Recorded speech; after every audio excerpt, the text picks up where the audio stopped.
A lot of the fans, they get so excited for these paint schemes and the new ones that come out. For you guys as the drivers, do you feel the same way? Do you get a little extra pumped up about new ones? Absolutely, yeah. It's nice to get a little change of pace and do something different. Unless you've actually seen it before, high jumping 7 feet, yeah, that's probably completely unfathomable.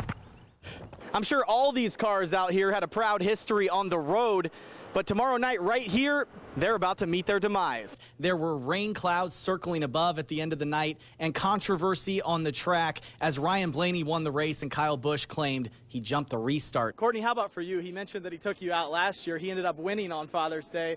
So are you looking for payback this year? I mean, you're not going to take it easy on Dad, are you? He's hitting 90 degrees, the green way over there beyond those trees. We're used to seeing Carl Edwards dominate on the track, but today he took to the turf and show that NASCAR drivers really are first-class athletes. There you go. With the college sports season starting to slow down a little bit and a lot of the bigger sports on hiatus, this is where we see our biggest coaches meeting up with ETSU's biggest fans. It's the Game Time Tour in Elizabethton, and I'm joined right now with new men's head basketball coach Steve Forbes. Coach, thank you for joining me, first of all.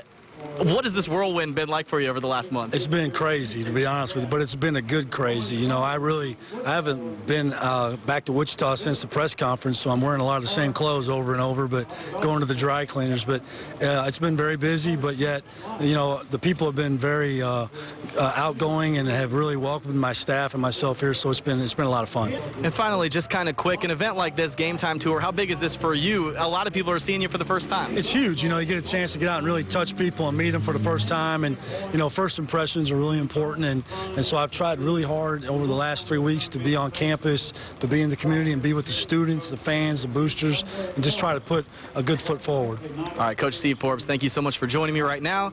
Have fun with all the fans out there tonight. The Game Time Tour has 7 more stops coming up now. As this rolls into town, NASCAR's rolling out. You don't really see a lot of excitement out of Matt Kenseth a lot of times, but last night there was a lot of relief coming from the driver of the Dollar General Toyota. After 9 hours, 11 cautions, and a track record 511 laps, it was another streak disappearing into the foggy Bristol night sky.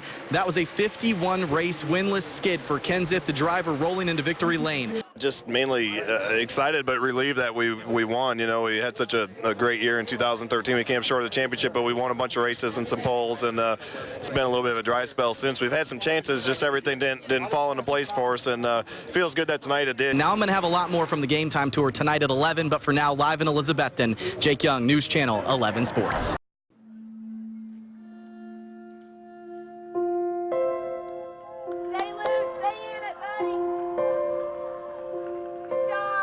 In the last place I remember I got lifted in a helicopter to Johnson City Medical Center, where I was rushed to the emergency room.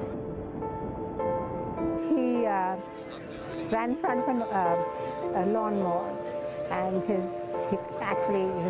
according to his dad, his leg was like, you know, both the bones broke and it was in 2 pieces. I was 4, so I couldn't remember, but I was very scared. The doctor actually told my husband, you know, we cannot give you any guarantees. We do not know if he is going to, you know, he may lose his leg. Ben Varghese may not remember the pain and the fear of the childhood accident that nearly took his leg, but when he's done, the people of the Tri-Cities will remember Ben.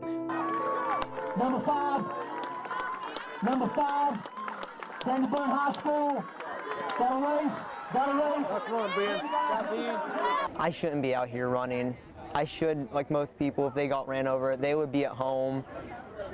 They would be doing something else, but I'm just so lucky I can run and do something I enjoy. The Daniel Boone sophomore is one of the best cross-country runners in the area for one of the state's best teams, but it easily could have gone much differently. My dad, when he got there, he told the doctor, just do the best you can. It was pitiful. He kept saying, sorry, Mom, I'm sorry. I said, honey, it's okay. It's okay. Mama's here, and everything's going to be okay. Doctors put the leg back together, and Ben was in a cast for 3 to 4 months before wearing a boot for another 3 to 4. He missed preschool, but when it came time for kindergarten, a hyperactive Ben was ready to go with a right leg still much smaller than the uninjured left.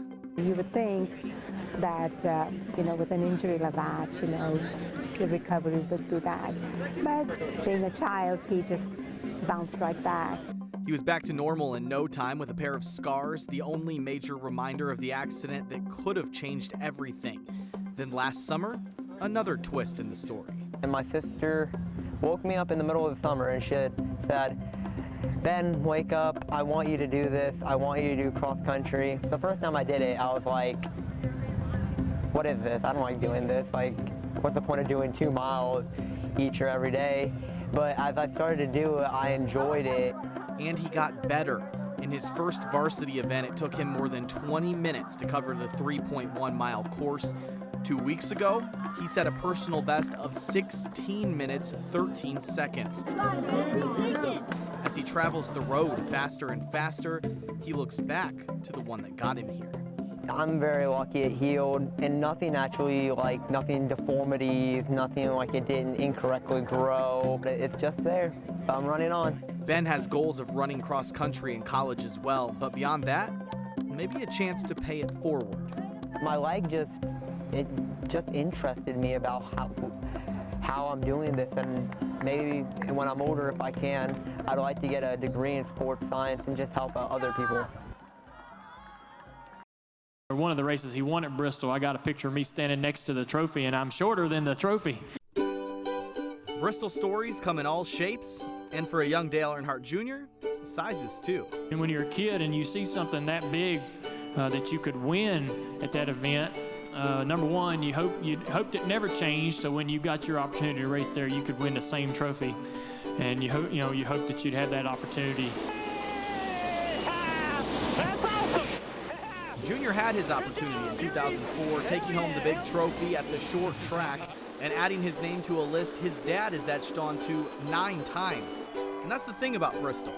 It always has a way of being a family affair. Darrell had so much success there through the 80s and was so much fun for me to watch. And then I was able to win a couple of races there myself. Brothers Darrell and Michael Waltrip have combined for 15 checkered flags at Bristol Motor Speedway, 12 of those by DW in the sport's highest series. I love that track. I always had a motto, follow me in Tennessee, and I tried to make sure everybody did. No question there. Fans followed Waltrip to a track record 7 straight wins from 1981 through 1984, and little brother took notice too. You see someone have such success in a place and you just want to be like them, especially if you're big brothers. Of course, it's not always wins piling up for these racing families. The last great Coliseum has been known to bite back too. I thought he was hurt.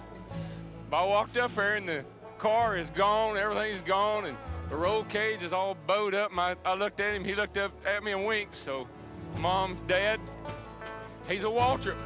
He's got a pretty hard head.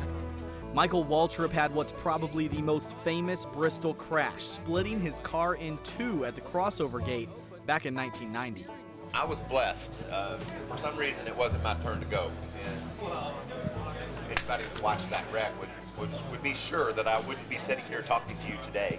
Another of Bristol's first families is the Allison clan, led by brothers Bobby and Donnie. The Allisons have 6 Sprint Cup wins at BMS, but the wins didn't matter quite as much as a father and son being able to compete together. And that was a great pleasure for me, and for him to be along was just really special all the way. So the trips to Victory Lane, the feeling of conquering one of the most mentally taxing tracks in NASCAR, and the chance to become a Bristol legend, they've always been and always will be a big draw at the High Banks. But another check on that list is to join a family racing legacy, and that remains as alive as ever here at Bristol.